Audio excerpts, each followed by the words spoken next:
안녕하세요. 공인중개사 시험을 과목별로 정리하는 시간, 시니어를 위한 공인중개사 마스터입니다. 민법은 특히 판례를 위주로 공부하는 게 효율적이라고 하는데요. 그래서 평소에 판례집을 좀 가지고 다니면서 자주 틈틈이 익혀두는 게 중요하다고 합니다. 특히 또 이 기출문제에서는 판례가 어떻게 응용이 됐는지 꼼꼼히 살펴보면서 분석하고 공부해보는 게 좋은데요. 저희가 기출문제 분석까지 함께 해드리고 있으니까요. 오늘 강의도 힘차게 잘 공부해보시면 좋겠습니다. 자, 그러면 김영석 교수님의 강의 청해 듣도록 하죠. 박수로 맞아주세요.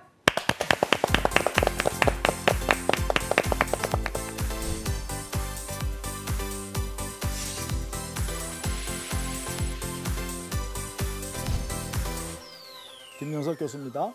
자, 이번 시간에는 지상권의 소멸 사유를 한번 살펴보겠습니다. 지상권의 소멸 원인은 기본적으로 물권의 소멸 사유가 되는 것은 공통적으로 적용될 수 있겠죠. 그 토지 자체가, 대상인 토지 자체가 예컨대 포락, 강 바닥이 되어버렸다든가 아니면 그 지상권의 대상인 토지가 바닷물에 잠겨가지고 바다가 되어버렸다. 이걸 포락이라 그래요. 이 포락이 돼버리면 당연히 이 토지 자체가 멸실되었고 지상권 소멸해 버립니다. 포락이라는 현상 때문에. 그 외에 국가가 수용해 간다든가 혼동의 원리에 따라서 지상권자가 당의 토지 소유권을 취득해 버리면 지상권은 같이 있을 필요 없죠. 왜냐하면 소유권자가 소유권을 행사해서 그 토지를 사용하면 되니까 지상권에는 존재할 필요가 없죠. 따라서 지상권자가 지상권 설정된 토지 소유자한테 예를 들면 대금을 지급하고 그 토지 소유권을 취득해버리면 그러면 소유권이 들어옴으로 인하여 지상권 필요 없죠. 따라서 그걸 우리는 혼동이라고 그래요. 혼동해서 지상권 소멸합니다. 또 재판에서 몰수된다든가 지상권은 20년간 행사하지 않으면 소멸시효로 인하여 소멸합니다. 20년 불행사, 20년간 행사하지 않았다 이 말이죠. 이러면 소멸합니다.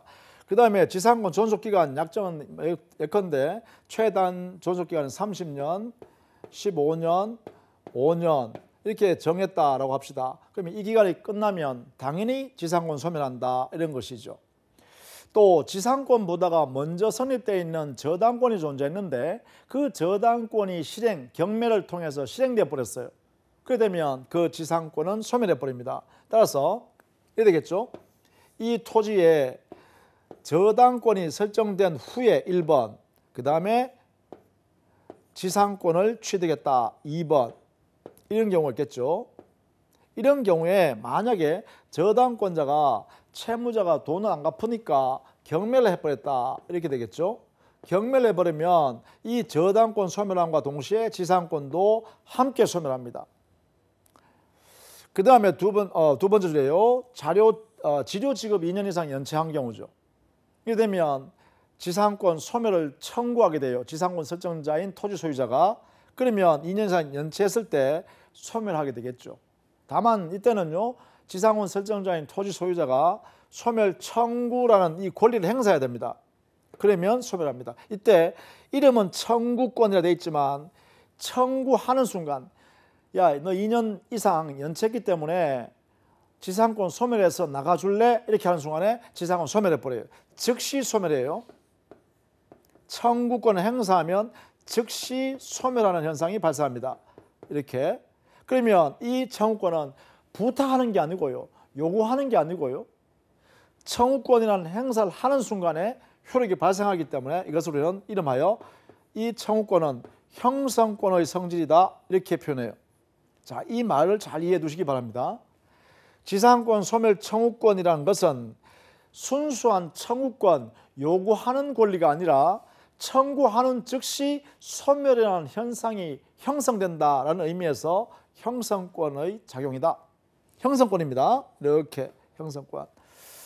또 그다음에 지상권자가 포기한다든가 또 지상권 소멸 사유를 당사자가 약정했는데 그 사유가 발생했다든가 하면 소멸한다. 그래야 되겠죠. 자, 그다음에 지상권의 영역이요 구분되어 있다. 이걸 구분지상권이라 그래요. 보통 일반적인 지상권은 이것은요 그 범위가 지상권의 범위가 소유권이 토지 소유권이 미치는 범위와 같습니다. 만약에 토지 소유자가 자기의 토지 그 자체를 지상권을 설정해서 지상권자한테 그 토지를 사용하게끔 이렇게 권리를 인정해 줘 버리면 이 소유자는 그 토지를 지배할 수가 없어요. 이제는 지상권자가 그 토지를 지배해 버린다는 거죠. 그러니까 소유권이 미치는 범위 양만큼 지상권이 그대로 미치는 거죠. 그런데 이 구분 지상권이란 것은 이 지상권과 다르게 지상권의 범위를 제한하는 거예요. 어떻게 제한하나 하면 지상이든 지하이든 특정 공간을 정합니다. 그러니까 상하 공간을 정하는 거죠. 공간을 범위를 딱 정한다는 거예요. 그래서 예를 들면 지하 20m부터 지하 40m 사이인 그 20m 공간만 지배하겠다. 그렇게 할 때 우리는 구분지상권을 설정한다 이렇게 되는 거예요. 또 예컨대 지표에서 지상 50m부터 그 70m 사이, 그러면 한 20m 되겠죠.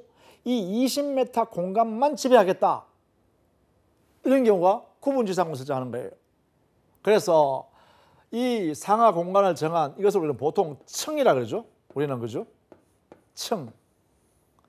특정의 층을 대상으로 해서 지상권을 행사하는 것을 우리는 구분지상권이라고 합니다. 보통 이게 지상 공간에 케이블카 지나가는 공간이 있을 거 아니에요. 또 송전탑에 33,000V 지나가는 전선 줄이 지나가는 공간이 있겠죠. 이 공간만 나는 지배하겠다라고 할 때 설정할 수 있는 게 바로 구분지상권이에요. 이 구분지상권을 행사하게 되면 토지를 입체적으로 활용할 수 있겠죠. 그런 실익이 있다라는 것입니다. 자, 그런 의미를 여러분 이해해 두시면 되겠어요. 자, 그 다음에 용익물권 중에 두 번째 지역권입니다. 이 지역권은 어떤 것을 말하느냐? 이 지역권은 일정한 목적을 위하여 타인의 토지를 자기 토지 편익 이걸 증가시키기 위해서 이용하는 물권입니다. 즉 타인의 토지를 이용하는 거예요. 이용하는 물권인데 이때 그 타인의 토지를 이용하면 이익이 어디에 발생하냐 하면 자기 토지의 편익이 증가된다. 이게 뭐예요? 편익이 객관적 가치예요. 가치가 증가하는데 타인의 토지를 이용하는 거예요. 즉 타인의 토지를 활용하는 거죠. 따라서 타인의 토지를 자기 토지의 가치를 높이는데 그 타인의 토지를 사용하는 물권을 뭐라하냐? 그걸 지역권이란다. 이때 보통 이 자기의 토지, 편익, 가치가 높아지는 이 토지를 우리는 요역지라 그래요. 자, 이 개념도 알아두셔야겠습니다. 요역지. 그러면 그 요역지의 가치를 증가시킬 수 있도록 도움을 주는 토지, 타인의 토지죠. 이 타인의 토지를 말하냐면 승역지라고 합니다. 이렇게. 그러니까 승역지를 이용하는 물권입니다. 이렇게요. 그러면 이 지역권은 승역지를 요역지의 편익에 이용하는 권리다. 자, 이거 꼭 알아두셔야 됩니다. 요역지 소유자의 편익이 아니다라는 거 조심하셔야 돼요. 소유자 편익이 아니라 토지의 편익을 높이기 위해서 이용하는 물권입니다. 첫 번째요. 그 다음에 이 지역권은요, 함께 사용하는 성질이 있어요. 지역권의 성질인데요. 지역권의 성질은 이 승역지를 승역지 소유자나 승역지 이용자하고 지역권자가 함께 이용하는 거예요. 공용. 그래서요, 이 요역지는 반드시 일필지여야 됩니다. 그러나 승역지는 토지 중 일부여도 무방합니다. 이것도 가능합니다. 이거는 반드시 일필지여야 합니다. 이렇게. 자, 그 다음에 지역권의 성질은 요역지 소유권에 붙어서 지역권이 만들어지죠. 따라서 부종성이 있고요. 그 다음에 붙어 있어야 되기 때문에 요역지의 소유권이 타인에게 넘어가면 지역권도 함께 따라가야겠죠. 그것을 함께 따라간다 해서 수반이라 그래요. 수반성. 그 다음에 그 요역지가 만약에 공유자로 소유권을 가지고 있었는데 그 요역지 공유자가 소유권을 각각 찢어서 각자 소유권 가져갔다. 그러면 종전에 그 요역지의 지역권도 그대로 있어야 되겠죠. 따라서 나누어지지 않고 지역권 그대로 존속한다 이렇게 하는 거죠. 불가분적이다. 나뉘어지지 않는다라는 성격이에요. 이러한 성격이 지역권에 존재한다. 이렇게 되겠네요. 그죠? 자, 이런 내용 기본적 내용과 그 모습을 이해해 두시면 좋겠다. 다만 이 지역권은요. 물을 이용하기 위해서 지역권 설정하면 타인의 토지를 이용하면 용수지역권 이렇게 해요. 이렇게 표현합니다. 또 내 토지의 편익을 높이려고 그러면 내 토지에 들어오는 길이 있으면 도로가 있으면 내 토지의 가치가 높아지겠죠. 그래서 옆에 있는 토지의 소유자한테 일정 부분에 도로를 쓰려고 지역권을 설정해 받았다. 그러면 이걸 우리는 통행지역권이라고 합니다. 통행을 목적으로 지역권을 취득했다. 통행지역권 이렇게 표현하죠. 또 내 토지에서요. 앞에 경치가 너무나 좋습니다. 앞에요. 그래서 이 경치가 아주 좋으면 이 자신의 토지 가치가 부가가치가 높아지죠. 그런데 내 앞에 있는 토지 소유자가 그 앞에 건물을 크게 지어버리면 안 보이잖아요. 그러니까 어떻게 해요?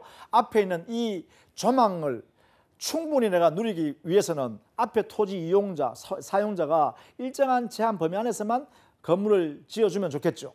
이때 이 뒤에 있는 요역지 소유자가 앞에 있는 토지 소유자인 승역지 소유자한테 토지 사용을 제한해달라고 이렇게 약속을 한다면 이때는 지역권 취득하는 모습이 뭐예요? 바로 조망을 누리기 위해서 승역지를 이용하는 거죠. 그래서 조망지역권이라고 합니다. 그래서 지역권을 설정하는 여러 가지 목적, 이렇게 일정한 목적을 위해서 지역권을 설정할 수 있다. 이런 이야기예요. 보통 우리 사회에서는 제일 많이 문제되는 게 통행지역권입니다. 통행지역권이죠. 자, 그래서 우리는 지역권은요, 특히 인접한 부동산 사이에 발생하는 산림관계와 비교할 필요가 있다라는 것이에요. 이 산림관계는 법률 규정에 우리가 215조부터 244조에 걸쳐서요. 무려 30개 조항이 있다 그랬죠. 특히 소유권 안에 내용으로 존재한다 그랬어요. 그죠? 그러다 보니까 여기는 반드시 인접해야 된다. 부동산 사이에. 그죠? 그리고 이것은 소유권의 내용이라 했어요. 그죠? 그러다 보니까 등기를 별도로 할 수 없죠. 그런데 지역권은 지역권 설정 계약을 통해서 이루어지잖아요. 법률 규정에서 당연히 만들어지는 게 아니라 계약에 따라서 이루어집니다. 그리고 독립된 물권이고 부동산 물권이니까 등기를 해야 합니다. 이렇게요. 그리고 이거는 인접할 필요가 없죠. 반드시 붙어 있을 필요가 없습니다. 그죠? 인접할 필요가 없다. 이겠죠. 자, 이런 내용이 기본적으로 차이가 있다는 거 한번 봐두시면 되겠습니다. 지역권의 취득은 당연히요. 법률 행위에서 합의해서 취득하는 경우는 등기해야 되겠죠. 법률 규정에서 취득하면 등기를 요하지 않는다. 이래 되겠죠. 그 다음에 지역권 내용은 그래요. 그 편입 목적에 따라서 승역지를 이용하면 되죠. 그 내용대로 이용할 수 있다. 만약에 동일한 부동산에 지역권이 여러 개 있으면 그 순서에 따라 지역권이 성립한 순서에 따라 그 목적 범위 내에서 사용하고 그 뒤의 순서에 따라 사용하게 되겠죠. 이런 내용으로 이루어집니다. 우리 민법 302조에는 이름이 특수지역권이라는 이름 하에 이러한 조항을 두고 있어요. 어느 지역 주민이 집합체 관계로서 타인의 토지에서 초목, 야생 목적물, 야생목이나 또는 토사에 채취한다든가 또 방목한다든가 그 다음에 토지로부터 이익을 취할 수 있는 권리를 이 주민들이 집합체로 가지고 있는 경우가 있어요. 이때 우리는 이 집합체가 갖는 권리를 특수지역권이라고 해요. 그러니까 이거는 어느 지역 주민이라 했으니까 어느 지역의 동네나 마을 마을 주민들이 누리는 이익이죠. 타인의 토지로부터 수익권을 갖는 모습입니다. 이렇게 이것을 보유하고 있죠. 그러다 보니까 이 보유하는 모습은 기본적으로요, 마을 주민이 단체로 보유하기 때문에 비법인 사단이 가지고 있다라고 해서 이걸 총류하고 있습니다. 총류. 보유 형태는 총류. 이렇게. 왜냐하면 이 동네라든지 마을, 이 성격은 우리 판례가요, 비법인 사단이다. 권리 능력 없는 사단이다. 이렇게 봐요. 그러면 비법인 사단의 구성원들이 단체로서 이렇게 보유하고 있는 것을 우리는 총류라고 하죠. 이렇게요. 자, 이게 바로 특수지역권이다라는 것이죠. 이것은 오늘날에 가면 거의 아주 시골에 골짜기에 들어가면 동네 주민들이 봄에는 가보이 소유 토지인 이 산에서 뭐 나무를 채취해다 먹을 수 있고, 또 가을에는 또 이쪽에 있는 을의 소유 산에서 뭐 나물이나 꽃을 아니면 열매를 따다 먹을 수 있다. 이런 것이 수백 년 전부터 계속 그 마을에 내려왔던 하나의 모습이다라고 하면 이게 바로 특수지역권이에요. 그걸 우리 민법에 이렇게 인정해주고 있다라는 것입니다. 이건 사실상 사람들이 편익을 제공받는 거잖아요. 사람들이 편익을 제공받는 것을 뭐라 그러냐면 이것은 우리는 인여권의 성질을 갖는다 이렇게 표현합니다. 사람들이 이렇게 편익을 제공받는 것을 인여권의 성질 이렇게 표현해요. 자, 이런 내용이 바로 특수지역권이다라는 걸 알아두시면 되겠습니다. 자, 그 다음에는 전세권입니다. 이 전세권은 우리가 사회에서 그냥 우리가 전세 들었다, 전세 났다라고 하는 것과 조금 성격이 달라요. 우리 민법에 물권으로서 전세권이라 그래요. 그래서 우리가 사회에 말하는 뭐 아파트 전세 났다, 아니면 나 아파트 전세 들었어 이렇게 할 때 이 전세는요 보통 채권적 전세라고 하고, 채권이란 거예요. 채권. 여기는 전세권 등기를 안 한다는 거죠. 이것은 보통 우리 민법에서 따진다면 임차권에 불과합니다. 임차권, 성격상. 다만 임차권의 특수한 모습이다 이렇게 되겠죠. 그래서 여기에 전세권과 우리가 사회에서 일반적으로 말하는 채권적 전세와는 구별해서 해야 됩니다. 그래서 혼동하면 안 돼요. 자, 먼저 전세권이란 것은 어떤 의미냐? 여기는 전세권자가 반드시 전세금을 지급하고 그 다음에 그 전세 목적물의 용도조차 점유하면서 사용 수익하다가 그 전세권의 존속기간이 끝나면 전세권 설정자인 그 부동산 소유자로부터 전세금을 돌려받는데, 만약에 전세권 설정자가 전세금을 반환해주지 않으면 전세권자는 당해 전세 목적물을 경매를 통해서 우선 변제받을 수 있도록 가지고 있는 권리가 바로 전세권이에요. 그러니까 전세권에는 전세권자가 전세금을 설정자인 부동산 소유자한테 지급했다가 그 지급을 기간이 끝나면 돌려받는데, 그 돌려받는 권리를 보호하기 위해서 전세권 안에는 경매권과 우선 변제권을 보장해 주겠다는 거예요. 이게 전세권이에요. 그래서 당의 목적물을 사용 수익하는 것은 용익물권의 성질이 있습니다. 용익물권. 그런데 당의 전세금을 돌려받을 때 경매를 통해서 전세금을 안 준다, 돌려주지 않는다라고 하면 그 전세금의 반환받는 방법이 경매를 통해서 우선 변제를 받을 수 있도록 허용하는 것은 이것은 담보물권의 성질을 갖습니다. 이것은 담보물권의 성질을 갖는다. 그래서 전세권의 성질은 용익물권성과 담보물권성을 함께 가지고 있다. 이게 특징이에요. 이 부분을 꼭 알아두셔야 됩니다. 이렇게요. 자, 이때 이 전세권의 대상물은 타인의 부동산입니다. 그런데 그 타인의 부동산 중에 농경지인 토지는 전세권의 목적으로 할 수가 없습니다. 이것은 법에서, 우리 민법에서요, 농경지는 전세권을 설정할 수 없다 이렇게 제외시켜놨어요. 강행법규니까 농경지를 목적으로 전세권 설정하기로 합의하면 그것은 무효입니다. 이렇게 정리해 두시면 좋겠다. 자, 그러면 전세권의 취득은요, 거래 행위를 통해서 취득하게 되면 등기해야죠. 전세권 지급하고 등기를 반드시 해야 합니다. 그러나 상속처럼 말입니다. 법률 규정에서 전세권을 취득할 때는 등기를 요하지 않는다 이렇게 하겠죠. 당연히요. 따라서 이 두 가지 현상이 있다 이렇게 보시면 되겠고요. 만약에 전세권이 만들어졌다면 그 전세권의 내용, 어떤 내용이 전세권자한테 인정되냐라고 하면 당연히요. 전세권자는 전세 목적물을 용도에 따라 점유하면서 사용 수여하겠죠. 이게 용익물권의 본질적인 모습입니다. 용익물권의 본질적인 모습이기 때문에 당의 부동산을 직접 지배해서 점유하면서 그 부동산의 용도에 조차 사용 수익하는 거죠. 이렇게요. 당연히요. 이게 가장 기본입니다. 전세권의 대상이 그죠? 그 다음에는요. 전세권자는 당연히 그 목적물을 현상을 그대로 유지하면서 만약에 고장이 나면 스스로 수선할 의무가 전세권자한테 있습니다. 그러니까 우리는 전세권을 설정했을 때요.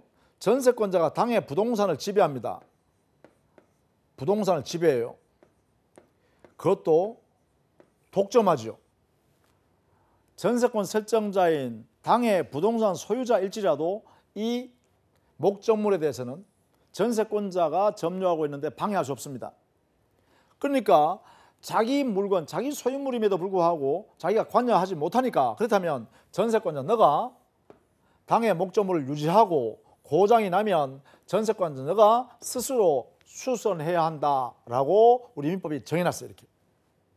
그래서 전세권자의 의무예요. 전세권자가 수선할 의무도 전세권자한테 있어요. 주인한테 있는 게 아니라 이렇게 돼 있다. 그 다음에 전세권자는요. 당연히요. 자기 스스로 비용을 부담해야 되니까 필요비 상환 청구권을 행사할 수 없겠죠. 이렇게 정해야겠죠. 당연히. 자, 이런 내용으로 이루어집니다. 그 다음에 전세권자는 전세 목적물을 다른 사람이 사용할 수 있도록 할 수 있죠. 임대할 수 있고요. 전세권 자체를 타인한테 양도할 수 있어요. 팔 수도 있다는 거예요. 또 전세권 위에다가 저당원 설정해 주고 전세권자가 돈을 빌려 쓸 수도 있어요. 우리 민법이 허용합니다. 그리고 전세권자가 다시 자기의 전세권 범위 내에서 전세권을 또 만들어서 다른 사람한테 전세권 설정해 줄 수 있어요. 그걸 우리는 전전세라 그럽니다. 이게 가능해요. 다만 이 전세권자가 이렇게 자기의 전세권을 양도하거나 저당원 설정해서 돈을 빌려 쓴다든가 또는 전세 목적물을 임대한다든가 이런 행위를 전세권 설정 계약할 때 이것을 금지시켜 버릴 수도 있습니다. 그런 내용이 바로 여기에 있죠. 전세권자는 전세권을 타인에게 양도하거나 담보로 제공하여 돈을 빌려 쓸 수 있고 그 다음에 전전세나 임대를 할 수 있다. 다만 전세권 설정할 때 설정 행위로서 이를 금지하면 이러한 행위를 하면 안 된다. 전세권자는 이래 되겠죠. 자, 이런 것이 전세권의 내용입니다. 그러면 전세권을 소멸하면 더 이상 전세권 소멸하는 순간 전세 목적을 반환하고 전세권은 돌려받아야겠죠. 전세금을 돌려받아야겠죠. 자, 그 내용을 보면 먼저요. 전세권자가 전세권 설정 계약의 약정 내용에 위반하여 전세권 설정자한테 손해를 끼치는 그런 행위를 했다. 그러면 전세권 설정자는 전세권 소멸했으니까 나가라 라고 할 수 있습니다.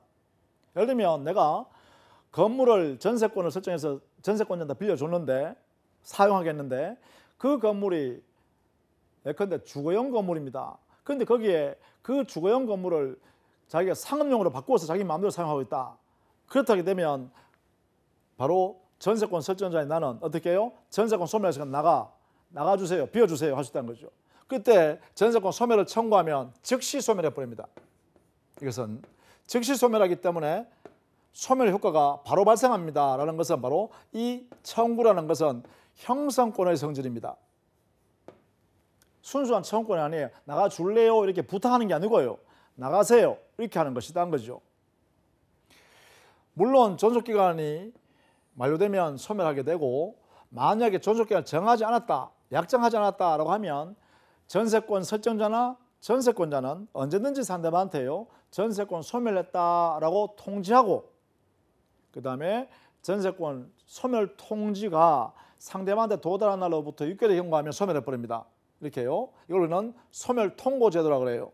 소멸 통고. 자, 여기는 청구죠. 여기는 통고하는 거예요. 소멸을 통고하면 통고를 받은 날로부터 6개월이 경과하면 전세권 소멸합니다. 그러니까 소멸 청구권이란 거하고 소멸 통고권이라는 것은 다른 겁니다. 왜냐하면 청구권을 행사하면 즉시 소멸하죠. 그러나 통고권을 행사하면 6개월이 경과해야 소멸하죠. 다만 이 소멸 통고는 아무 때나 행사하는 것이 아니라 어떨 때 존속기간을 정하지 않았을 때면 이 권리가 발생합니다. 이렇게요. 통고하면 6개월이 경과해야 됩니다. 이렇게 되겠죠. 자, 그 다음에는 전세권의 목적물 전부가 멸실됐을 때입니다. 당연히 소멸하죠. 전부가 소멸했으면 멸실돼 버리면 전부 소멸하는 것이고 만약에 일부가 멸실됐다면 그래요. 멸실된 그 부분이 전세권은 당연히 소멸합니다. 목적물 멸실이기 때문에 그렇습니다. 자, 그리고 소멸했다면 당사자 사이는 동시이행 관계다. 무슨 말이냐면 전세권자는 전세 목적물인 부동산을 반환해주고 전세권자 하나 더 있어요. 목적물 반환뿐만 아니라 등기도 말소해줘야 돼요. 그래서 말소에 필요한 서류 넘겨주고 동시에 전세권 설정자는 그래요. 전세금을 반환할 의무가 동시에 발생합니다. 이러한 내용이 여기에 있습니다. 자, 이런 내용이 바로 전세권 소멸의 효과다. 이렇게 보시면 되겠죠.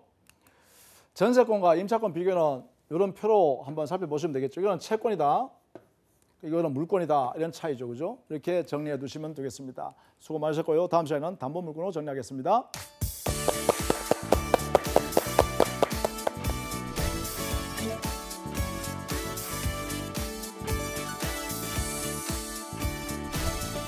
네, 김영석 교수님의 열띤 강의 잘 들었습니다. 오늘 강의 놓친 부분 있거나 다시 보고 싶으신 분들은요. 유튜브나 한국직업방송 홈페이지에서 볼 수 있으니까요. 많은 관심 부탁드립니다. 저희는 다음 이 시간에 더 알찬 소식으로 찾아올게요. 고맙습니다.